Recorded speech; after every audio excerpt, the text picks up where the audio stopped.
한강 다리 아래에는 경찰차와 구급차가 번쩍이고 있었습니다.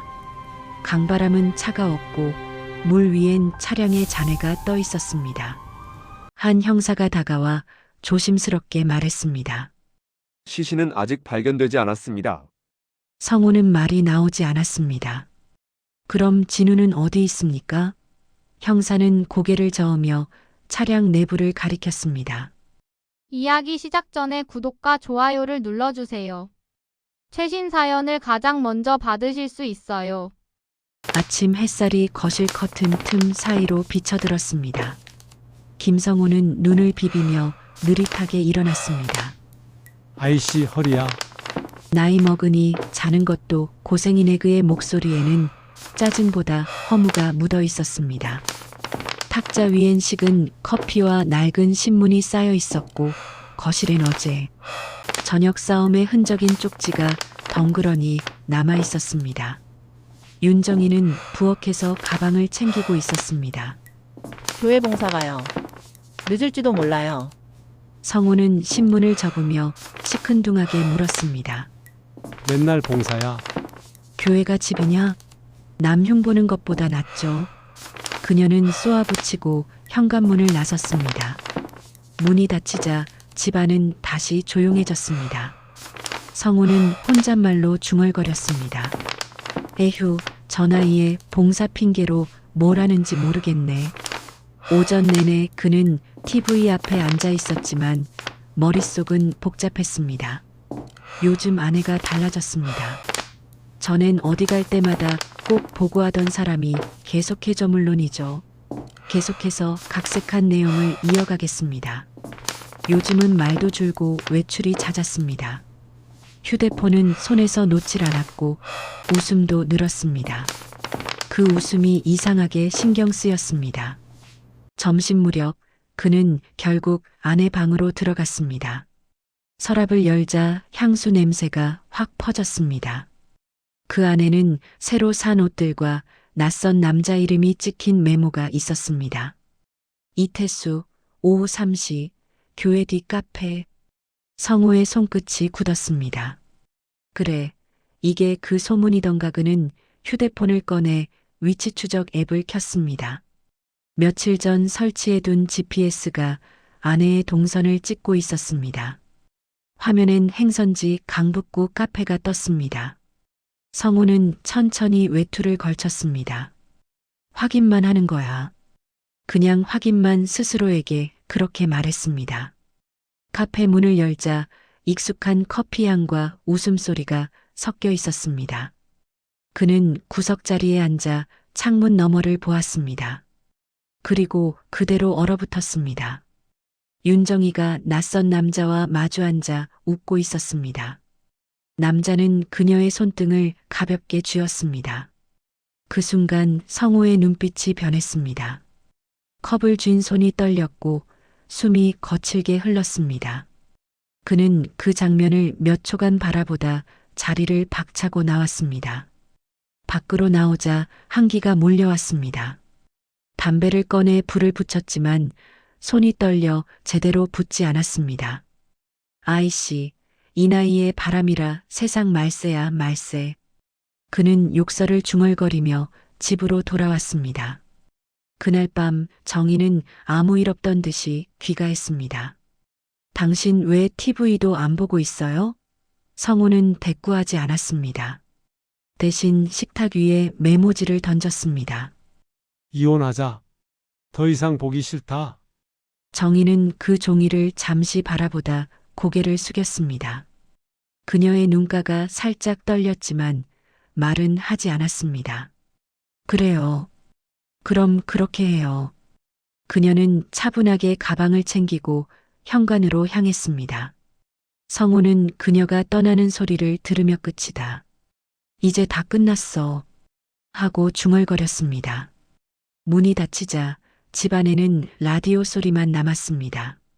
낡은 시계의 초침이 천천히 움직이며 긴 밤이 시작되었습니다. 충격의 사고 이혼한 지 3달째 되는 날, 김성호는 집 전화가 울리는 소리에 눈을 떴습니다.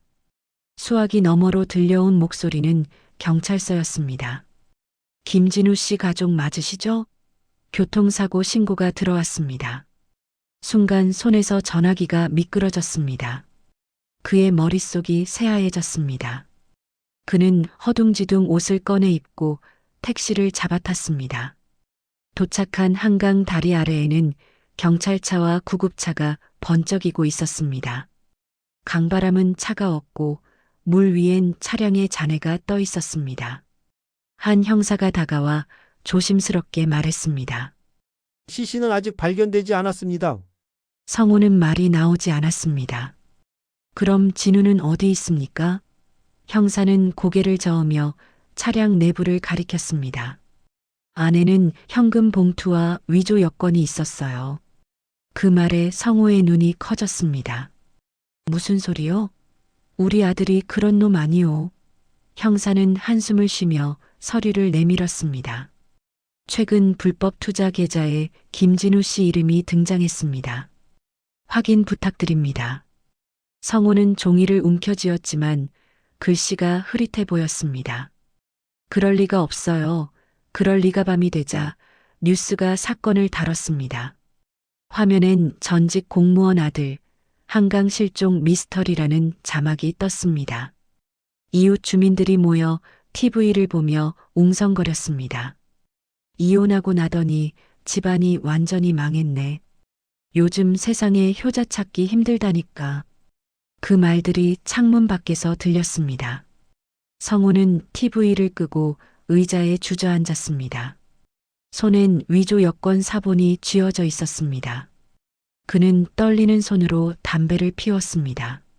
진우야, 너 진짜 왜 그랬냐? 다음 날 경찰서에서 사건 담당 형사를 다시 만났습니다. 이건 단순 사고가 아닐 수도 있습니다. 누군가 도운 흔적이 있어요. 형사가 내민 CCTV 사진엔 익숙한 얼굴이 보였습니다. 윤정희. 그녀가 강 근처에서 아들의 차를 지켜보는 모습이 담겨 있었습니다.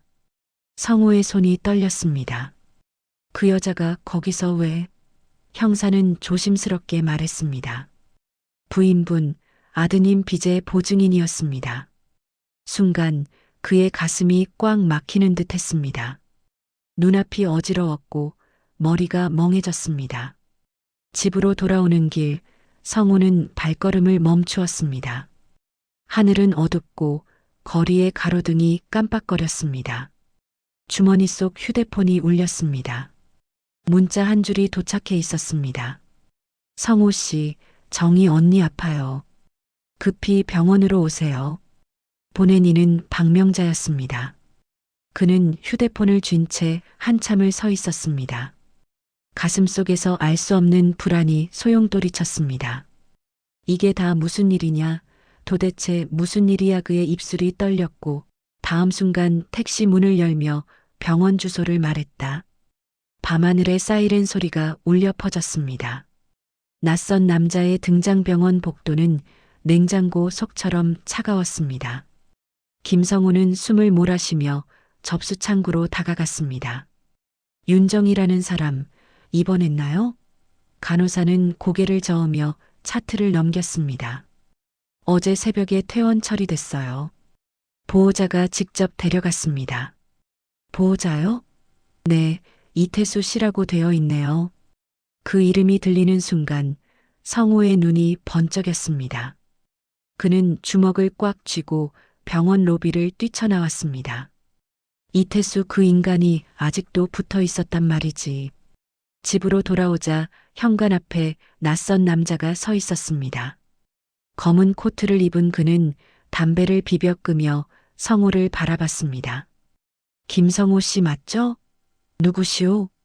이태수입니다. 성우의 눈에 피가 솟는 듯 했습니다. 지금 장난합니까? 당신이 내 아내 데리고 갔다며. 태수는 고개를 숙인 채 봉투 하나를 내밀었습니다.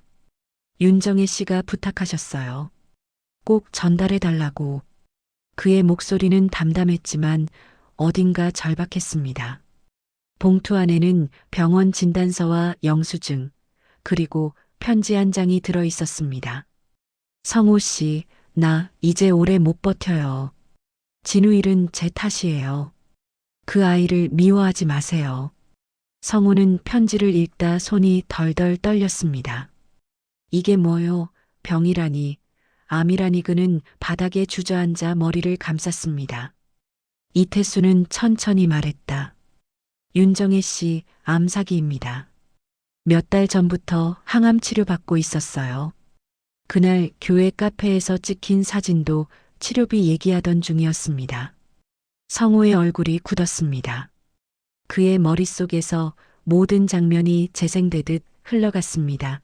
그날의 웃음, 그날의 오해. 이태수는 주머니에서 작은 USB를 꺼냈습니다.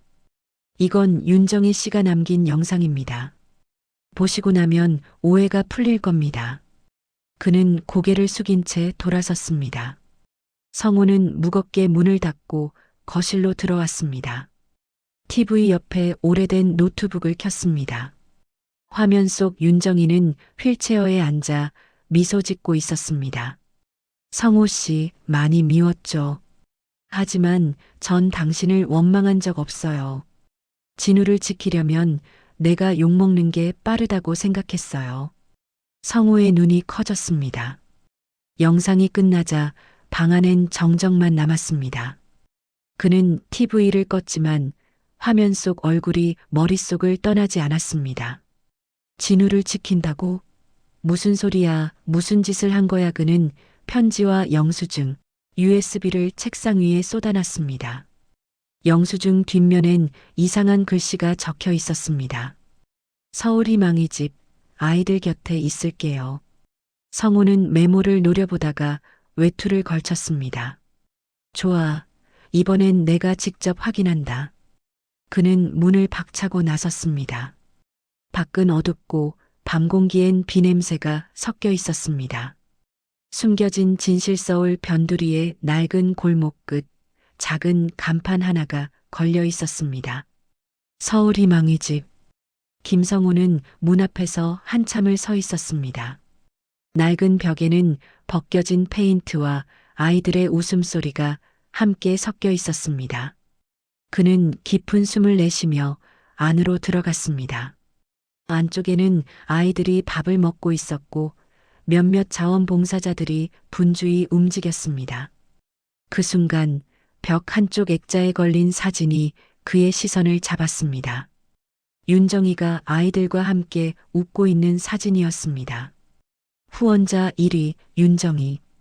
성우의 발걸음이 멈췄습니다. 그때 사무실 문이 열리며 한 남자가 나왔습니다. 이태수였습니다. 그는 놀란 눈으로 성우를 바라봤습니다. 여기까지 오셨군요. 성우는 그를 노려보았습니다. 이게 뭐요? 여긴 또 뭐 하는 곳이요? 태수는 잠시 망설이다 고개를 숙였습니다.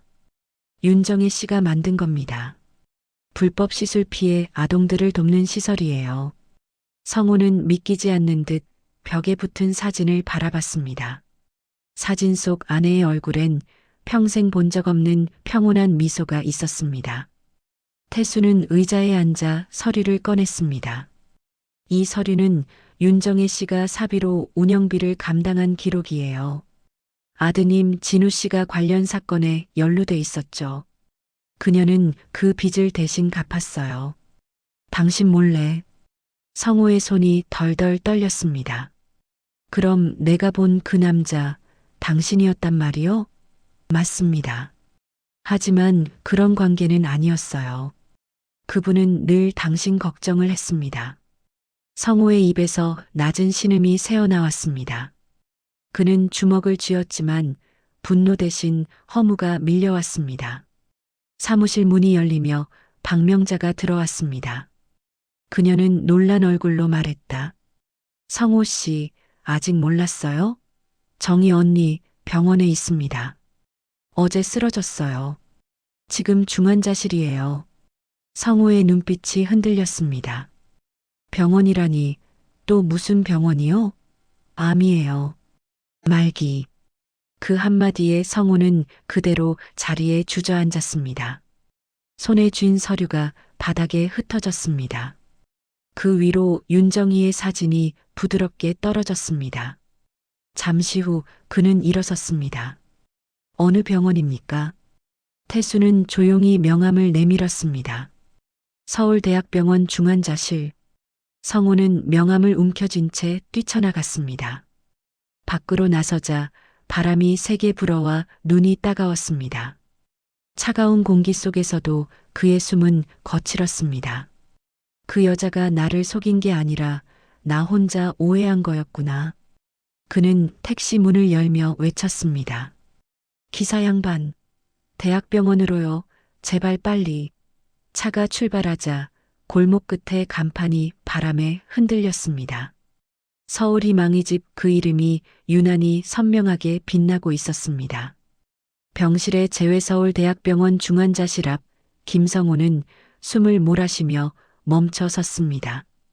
문 안쪽에서 기계음이 일정한 리듬으로 울리고 있었습니다. 그는 문 손잡이를 잡았다 놓기를 몇 번이나 반복했습니다. 이제 와서 얼굴 본다고 무슨 의미가 있나 중얼거리며 고개를 숙였습니다. 간호사가 다가와 물었습니다. 보호자분이세요? 지금 의식은 없지만 안정 상태예요. 그 한마디에 성호의 다리는 힘이 풀렸습니다. 그는 천천히 문을 밀고 안으로 들어갔습니다. 침대 위에는 산소호흡기에 의지한 윤정이가 누워 있었습니다. 창문 사이로 저녁 햇살이 스며들어 그녀의 머리맡을 비추고 있었습니다. 그는 천천히 다가가 떨리는 손으로 그녀의 손등을 쥐었습니다. 손끝은 차가웠지만 익숙했습니다. 이게 마지막이면 어쩌지 그의 목이 잠겼습니다. 탁자 위에는 낡은 폴더폰 하나가 놓여 있었습니다. 화면엔 통화 실패 김진우가 수십 번 찍혀 있었습니다. 성호는 입술을 깨물며 화면을 바라봤습니다. 이 여자가 끝까지 그놈 걱정을 했단 말이지. 그는 폴더폰을 쥔 채 숨을 들이쉬었습니다. 그때 간호사가 다가와 말했다. 환자분이 늘 이 번호로 전화하셨어요. 하루에 10번도 넘게요. 성호는 잠시 눈을 감았습니다. 그놈의 엄마 마음이 그랬구나. 그때 그의 휴대폰이 울렸습니다. 경찰서 번호였습니다. 김성호 씨, 아드님 김진우 씨가 해외에서 체포됐습니다. 그 말에 손에서 폴더폰이 떨어졌습니다. 바닥에 부딪히는 소리가 병실에 메아리 쳤습니다. 불법 의약품 밀반입 혐의입니다. 귀국 절차 진행 중이에요. 성호의 머리가 멍해졌습니다. 그는 의식 없는 정의를 바라봤습니다. 당신은 다 알고 있었던 거야. 그래서 그랬던 거지. 그의 눈가가 젖었습니다. 바보 같은 여자야. 나한테 한마디만 했으면 됐잖아. 의사는 병실로 들어와 조용히 말했습니다. 상태가 위험합니다. 준비하시죠. 성호는 그 자리에 얼어붙었습니다. 손에 쥔 그녀의 손이 미세하게 떨리다 멈췄습니다. 모니터의 파형이 점점 직선으로 변했습니다. 안 됩니다. 정희 씨. 나 아직 할 말이 있어요. 성호는 울부짖었지만 아무 대답도 돌아오지 않았습니다. 간호사들이 급히 들어왔고 의사가 심폐소생을 시도했습니다. 그러나 잠시 후 그는 고개를 떨구었습니다. 성호는 주저앉은 채 눈을 감았습니다. 이제 진짜 혼자구나. 그의 어깨가 천천히 떨렸습니다. 바깥 창문엔 노을빛이 번졌고 병실 안은 조용히 어두워졌습니다. 아들의 귀환 며칠 뒤 공항 도착장에 김성호가 서 있었습니다. 입국장 문이 열리자 수갑이 채워진 김진우가 경찰에 이끌려 나왔습니다. 수척해진 얼굴, 눈밑은 퀭하게 꺼져 있었습니다. 성호는 아들을 보는 순간 복잡한 감정이 밀려왔습니다. 분노와 연민, 그리고 어쩔 수 없는 슬픔이 뒤섞여 있었습니다. 진우는 아버지를 발견하고 잠시 눈을 피했습니다. 아버지 짧은 한마디가 공기 속에 흩어졌습니다. 성호는 말없이 등을 돌렸습니다. 경찰이 다가와 절차를 안내했고 그는 그저 멍한 얼굴로 뒤를 따랐습니다. 기자들의 카메라 플래시가 연신 터졌습니다. 며칠 후 법정, 방청석에는 몇 명의 기자와 시민들이 앉아 있었습니다. 판사가 재판을 시작하자 법정 안이 조용해졌습니다. 검사는 진우의 불법 의약품 밀반입 경위를 설명했습니다. 진우는 고개를 숙인 채 아무 말도 하지 않았습니다. 그때 변호인이 짧게 말했다. 피고의 어머니는 모든 사실을 알고 있었습니다. 그녀는 아들의 빚을 갚기 위해 개인적으로 돈을 빌렸습니다. 법정 안에서 웅성거림이 터져 나왔습니다. 성우는 자리에서 몸을 일으켰습니다. 진우는 울먹이며 고개를 들었습니다. 엄마는 나 때문에 그렇게 된 거예요. 그 돈도 그 병도 다 내 탓이에요. 성우는 손으로 얼굴을 감쌌습니다. 그의 어깨가 작게 떨렸습니다. 판사는 징역 3년에 집행유예 5년을 선고했습니다. 법정 밖에는 기자들이 몰려들었습니다. 김성호 씨, 부인의 외도는 사실이 아니었습니까? 그는 짧게 대답했습니다. 그 여자는 내 인생을 대신 살아준 사람이었어요. 그리고 천천히 걸음을 옮겼습니다. 집으로 돌아온 성우는 거실에 걸린 아내의 사진을 바라봤습니다. 그 옆엔 병원에서 가져온 유골함이 놓여 있었습니다. 그는 사진을 쓰다듬으며 중얼거렸습니다. 당신이 다 막았구나. 나 대신, 우리 아들 대신. 그의 눈가에서 눈물이 흘러내렸습니다. 그날 밤 뉴스에서는 여전히 가족의 이야기를 떠들어댔습니다. 그러나 성우는 TV를 끄고 불을 껐습니다. 창밖에는 빗방울이 떨어지고 있었습니다. 그는 혼잣말처럼 중얼거렸습니다. 이제 남은 건 후회뿐이네. 정의 야방 안에는 오래된 시계 소리만 또박또박 흘러나왔습니다. 비밀의 영상 며칠 뒤 김진우는 어머니의 유품을 정리하러 아버지 집을 찾았습니다. 서랍에는 편지, 처방전, 그리고 작은 USB가 들어 있었습니다. 진우는 고개를 갸웃하며 USB를 노트북에 꽂았습니다. 잠시 후 화면이 켜지며 어머니의 얼굴이 나타났습니다. 윤정이는 휠체어에 앉아 있었습니다. 창가의 햇살이 그녀의 어깨를 비추고 있었고 목소리는 약했지만 또렷했습니다. 진우야, 내가 무슨 짓을 했든 엄마는 널 미워한 적이 없단다. 아빠는 말은 거칠지만 누구보다 널 사랑해. 그 사람 표현을 못할 뿐이야. 진우의 눈에서 눈물이 흘러내렸습니다. 화면 속 어머니가 마지막으로 미소를 지었습니다. 그리고 성호 씨, 이건 당신에게 하는 말이에요. 그녀는 카메라를 바라보며 숨을 고르더니 말을 이었습니다. 당신은 늘 세상과 싸우느라 가족을 놓쳤어요. 그래도 내가 당신을 탓한 적은 없어요. 진우가 무너질까봐, 우리 가정이 욕먹을까봐 내가 대신 욕을 먹은 거예요. 그녀의 손끝이 떨렸습니다. 이태수 씨는 돈을 빌려준 고마운 사람일 뿐이에요. 오해하지 말아요. 마지막 장면에서 그녀는 천천히 눈을 감았습니다. 당신은 살아야 해요. 나 대신 아이 곁을 지켜주세요. 영상은 그 말로 끝났습니다. 진우는 울음을 삼키며 아버지에게 USB를 내밀었습니다. 아버지, 이거 꼭 보세요. 성우는 망설이다가 노트북을 켰습니다. 화면 속 아내의 목소리가 방 안에 퍼졌습니다. 그의 손이 미세하게 떨렸습니다. 이 여자가 끝까지 가족 걱정만 했구나. 성우는 한참 동안 화면을 바라보다 천천히 노트북을 덮었습니다. 거실 공기는 무겁고 조용했습니다. 그는 술병을 들고 아내의 사진 앞에 앉았습니다. 정희야, 이제야 알았어. 넌 나보다 훨씬 강했구나. 밖에서는 봄비가 내리고 있었습니다. 창문 틈으로 들어오는 바람이 커튼을 살짝 흔들었습니다. 진우는 아버지를 바라보다 조용히 말했다. 나 엄마처럼 살 순 없겠지만 이제는 달라질게요. 성우는 잔을 들어 아들의 장과 부딪혔습니다. 그래, 이제 그만 울자. 우리 둘이라도 살아야지. 두 사람은 말없이 잔을 비웠습니다. 노트북 화면 속 아내의 마지막 미소가 희미하게 반사되어 그들을 비췄습니다. 그날 밤 김성우는 오랜만에 불을 켜둔 채 잠이 들었습니다. 창밖엔 여전히 빗소리가 잔잔하게 흘렀습니다. 남은 사람들 봄이 다시 찾아왔습니다. 김성우는 매주 토요일마다 서울 희망이 집으로 향했습니다.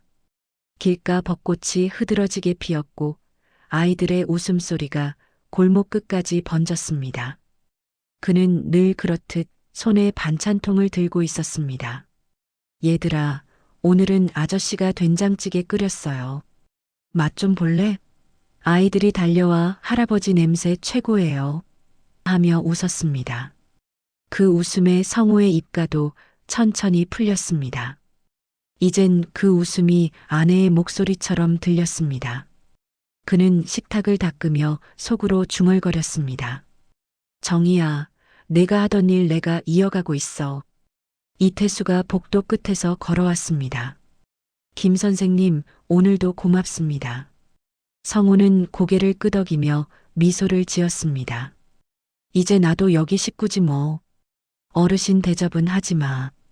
둘은 말없이 함께 아이들 간식을 나눴습니다. 창밖으로 노을빛이 천천히 번졌습니다. 이태수가 잠시 망설이다 말했습니다. 윤정혜 씨가 그랬죠. 언젠가 당신이 이곳을 지켜줄 거라고. 성우는 고개를 떨구며 잔잔히 웃었습니다. 그 여잔 참 사람 보는 눈은 있었지. 식사가 끝나고 아이들이 잠든 뒤 성우는 벽 한쪽에 걸린 윤정희의 사진 앞에 섰습니다. 후원자 윤정희 아이들의 어머니. 그는 천천히 손을 들어 액자 유리를 닦았습니다. 사진 속 정희는 여전히 따뜻하게 웃고 있었습니다. 당신 말대로 나 이제 좀 인간답게 사는 것 같아요. 그는 낮게 중얼거렸습니다. 밖에서는 교회 종소리가 울렸습니다. 창문으로 들어온 바람이 커튼을 살짝 흔들었습니다. 성우는 하늘을 바라보며 조용히 미소 지었습니다. 정희야, 이제야 알겠어요. 당신은 내 벌이 아니라 내 구원이었어요. 그는 천천히 걸어 나와 현관불을 껐습니다. 그러나 건물 복도 끝 윤정의 사진 아래에 작은 불빛이 남았습니다. 누군가의 아이가 남겨둔 초였습니다. 초의 불꽃이 흔들리며 벽에 윤정희의 얼굴을 비추었습니다. 그 불빛은 따뜻하고 잔잔했습니다. 성우는 마지막으로 그 불빛을 바라보며 한 걸음 물러났습니다. 오늘도 수고했어요, 여보. 그의 목소리는 부드럽고 단단했습니다. 문이 닫히자 복도엔 오랫동안 남은 향기가 머물렀습니다.